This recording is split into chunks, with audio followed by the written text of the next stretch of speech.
ప్రకాశం జిల్లా దర్శి మండలం పోతువరం పంచాయతీ పరిధిలోని తిమ్మాయిపాలెం గ్రామానికి మన ఊరు మన శివన కార్యక్రమానికి విచ్చేసిన వైఎస్ఆర్సీపీ అభ్యర్థి బూచపల్లి శివప్రసాద్ రెడ్డి, బూచపల్లి వెంకయ్యమ్మ, బూచపల్లి నందిని ఆధ్వర్యంలో మన ఊరికి మన శివన్న అంటూ ఎన్నికల ప్రచారం నిర్వహించారు. ఆ గ్రామ మహిళలు డాన్సులు వేస్తూ కేరింతలు కొడుతూ అసస్య జన నీరాజనం నడుమ ఎన్నికల ప్రచారం ప్రారంభించడం జరిగింది.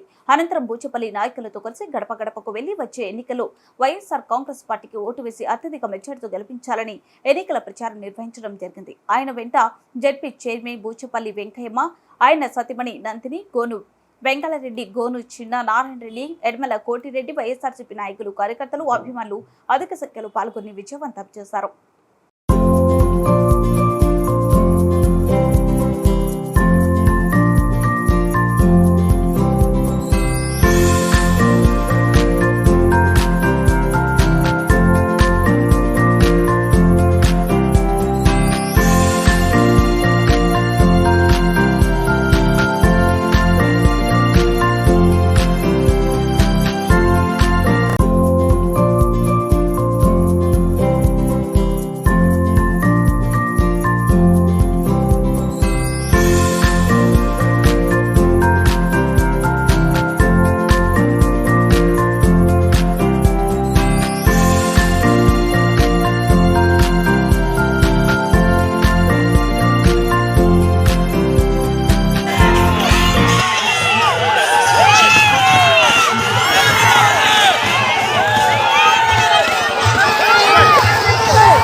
అయిపోయిన తర్వాత జగన్ ముఖ్యమంత్రి అయిన తర్వాత ఫస్ట్ ఓపెన్ చేసేది రాజశేఖర్ గారి బొమ్మ.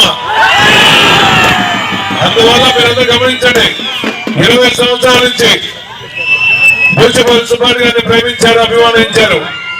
అదేవిధంగా 2009 మంచి మెజారిటీ గెలిపించారు. పదవి ఉన్నా పదవి లేకపోయినా ఇదే ప్రాంతంలో ఉన్నాం కాబట్టి మళ్ళా మా శివ మా కోసం వచ్చాడు. మేమందరూ గెలిపించాలని చెప్పేసి ప్రతి కార్యకర్త కూడా నాకు అండగా ఉన్నందుకు మరీ నమస్కారాలు. ఈ రాష్ట్రంలో పేద ప్రజలందరి కోసం, బడుగు బలహీనవంతుల కోసం, ఎస్సీల కోసం, ఎస్టీల కోసం, మైనార్టీల కోసం, రైతు సోదరులందరి కోసం అలుపెరిగిన పోరాటం చేసి గత ముఖ్యమంత్రులు ఎవరు చేయని విధంగా ఇచ్చిన పథకాలన్నీ, నవోదయ పథకాలన్నీ ప్రతి పేదవాడు ఇంటికి తీసుకొచ్చిన మహానుభావుడు, దమ్ము ధైర్యం సత్తా ఉన్న ముఖ్యమంత్రి, పథకాలు 100% హామీలు నిర్వహించిన ముఖ్యమంత్రి ఈ రాష్ట్రంలో వైఎస్ జగన్మోహన్ చెప్పి సభాము తెలియజేస్తున్నాం. రుణమాఫీ, ఇంటింటా ఉద్యోగాలు అని చెప్పేసి కలబోలు మాటలు చెప్పేసి ఎలక్షన్ ఓట్లు వేయించుకొని ఎలక్షన్ అంటే పేదవాళ్ళందరూ పక్కన పడేసి మళ్ళా ఎలక్షన్ వచ్చని చెప్పేసి రకరకాల హామీలు ఇస్తున్నాడు. ఈ రాష్ట్రంలో చంద్రబాబు నాయుడు గారు గారి వాళ్ళ కూటాన్ని ఎవరు నమ్మేదే లేదు. చంద్రబాబు అంటే ఒక బోటకం, ఒక అబద్ధాల కోడు, ఒక వెన్నుపోటు కాడు. ఇటువంటి నాయకుడు మన రాష్ట్రానికి అవసరం లేదని చెప్పి సభాముఖులు చేస్తున్నా. చంద్రబాబు నాయుడు ఎక్కడ పోయినా రా కథలు రా అని చెప్తున్నాడు. ఆయనకు రాని కథలు రా పిలిస్తే ఒక కరువు తప్ప ఇంకేం వచ్చేది లేదు.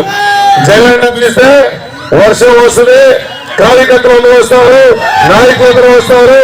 3 వాడ కలిసి జగన్మోహన్ ముఖ్యమంత్రి చేసుకునే భాగంలో ప్రతి ఒక్కరు అడుగు వేస్తున్నారు. జగన్ ఇచ్చిన పథకాల్లో ముఖ్యంగా అమ్మఒడి కానీ, చేయూత కానీ, ఆశ్రయ కానీ ఎన్నో పథకాలు పేదవాళ్ళకి అందుతున్నాయి. కాబట్టి ఈ రాష్ట్రంలో అందరూ కలిసి కులాలకి, మతాలకి, పార్టీలకు అతీతంగా జగన్ ముఖ్యమంత్రి కావడం కోసం ప్రతి ఒక్కరూ కోరుకున్నారు. కాబట్టి ముఖ్యంగా ఎస్సీలకి, ఎస్టీలకి, బీసీలకి అందరికీ కూడా కార్పొరేషన్ ఏర్పాటు చేసి గతంలో ఏ ముఖ్యమంత్రి చేయే విధంగా పేదవాళ్ళందరూ అభివృద్ధి చేసే నాయకుడు, సమన్వయం కల్పించే నాయకుడు, వాళ్ళు సామాజికంగా, ఆర్థికంగా, రాజకీయంగా చేసే నాయకుడు వైఎస్ జగన్మోహన్ తప్ప ఇంకెవరు లేరు. కాబట్టి మే 13 జరిగే ఎలక్షన్ లో మీ అమూల్యమైన ఓటు నాకు, మన ఎంపీ అభ్యర్థి చేరెడ్డి భాస్కర్ రెడ్డి గారికి ఫ్యాన్ గుర్తు మీద ఓట్లు వేయించి అఖండ విజయాలతో గెలిపించవలసిందిగా ప్రార్థించుకుంటూ సెలవు తీసుకున్నా. జై